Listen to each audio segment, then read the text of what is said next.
Last we talked about evidence-based decision making using data-driven decision making, and similar to that, we're going to use we're taking a look at the administration model, which is a behavioral approach.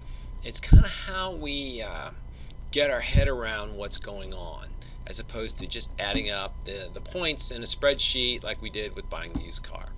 So the administrative model assumes a couple things. It assumes that decision makers operate with bounded rationality rather than perfect rationality. So bounded rationality means your view of the world, what you think's going on, your understanding, right, and how you fit in the universe, your tolerance for risk, your patience, your emotional status at the time. So here we have bounded rationality, decision making based upon a meaningful subset of relevant data. So you can't get perfect data, you can't understand all things. You gotta say, okay, I know enough to make a decision. That's what we mean by bounded. I'm going to stop my search of used cars. I have 10 on the list, that's enough. 20 on the list might not change anything, but it would double my search time, and with very little gain, if any. I might end up with the winning car might already be on the list, or the car I find that's not on the list now is almost the same as a car on the list now, so I'm going to stop my search. That would be an example of bounded rationality. Right? So some characteristic administrative models are procedures and rules of thumbs that reduce uncertainty. So we're going to assume some things rather than check out everything. Sub-optimizing means accepting less than the best outcome. So for instance, you could say in my organizational 602, my organizational development class, I could study 16 hours a day and know everything in the book and everything in the quizzes and do a super job on the homework and be sure to knock down an A in the class. But I have a life. Maybe I have a job. I have other stuff to do. So I'm not going to do that, right? I'm going to allocate how much time I'm going to study, and I'm going to take my best shot at it and look at the homework assignments, all that, and then it is what it is. That's what we mean by sub-optimizing. Accepting less than the best outcome, which is similar to satisficing. Satisficing is choosing the first encountered alternative that solves the problem. So this is what you do when you're at a menu, looking at a menu in a restaurant. You might say, you're going down through and say, okay, this looks good. I do this when I go to the buffet in the college cafeteria. What looks good today? Oh, that looks pretty good. I'll have that.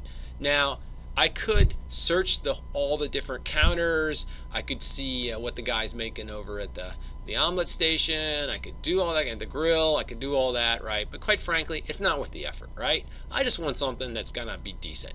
So that's what we mean by satisficing. I'm satisfied with the choice.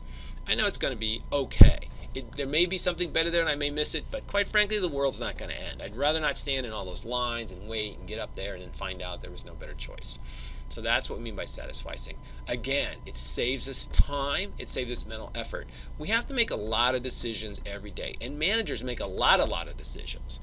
So it's very much okay to say, I'm going to pick an appropriate solution and go on, because it's better to me to pick a good solution, a satisfying solution, than to spend 2 days of coming up with the best solution when quite frankly there was very little difference between the two, but those 2 days were occupied trying to find the best solution, and therefore a whole bunch of stuff didn't happen. I didn't make other decisions, or I couldn't do other efforts or whatever, and for very little gain. That's what we mean by satisficing.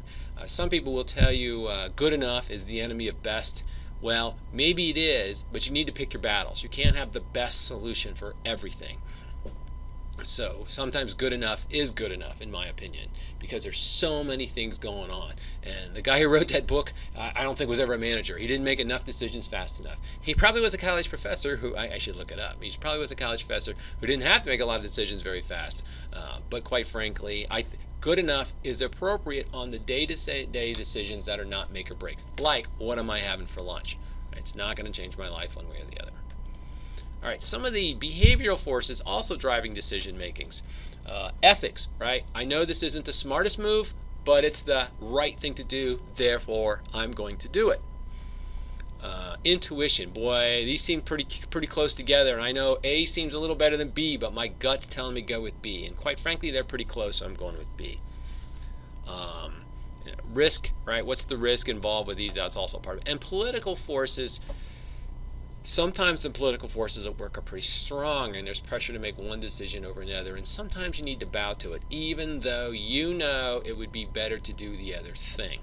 And in pure analysis that is true, but in the grand scheme of things at work, with all the emotion, the political forces, the competing priorities, the different strategies, the implementations, all of that, it turns out that even though you think A is better if you mathematically analyze the situation, but B solves the political issue better, so better to go with choice B. I was reading a famous biography of a famous politician.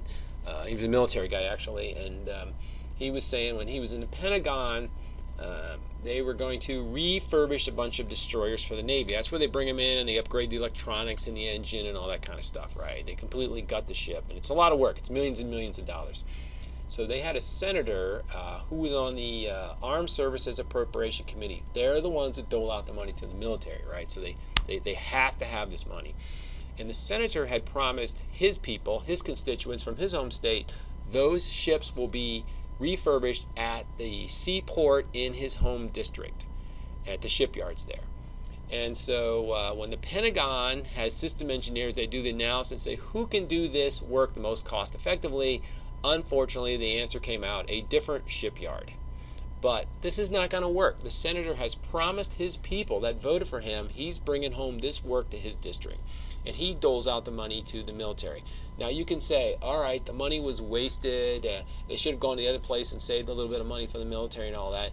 But the political forces in this case were overwhelming. So this guy wrote his biography. He had to order his Army officers, his systems engineers, to make in their analysis, kind of like the used car one we did with the criteria. They changed the criteria, they changed the weighting, they changed the scores until the senator's shipyard won.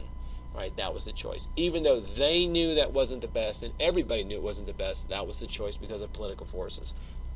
Now the guy writes about it in his book because he feels a little bad about it, but on the other hand, right, they were able to take the money the senator gave them, use it in a good way to build up the military, so when the military needed to be strong, they could, and it was able to go better for our soldiers who have to fight the battle, right? Every time the military is caught short, it's the poor soldiers who get on the short end, either their conditions or they risk their health, right? So he justified it from that standpoint. Was that okay or not? I don't know, but that in fact is the way it works. And the people making the decision weren't really making the decision; they were justifying the decision, and they were justifying what they thought was a less than optimum decision from a purely analytical standpoint. But it was overcome by political forces, and let me assure you, it happens.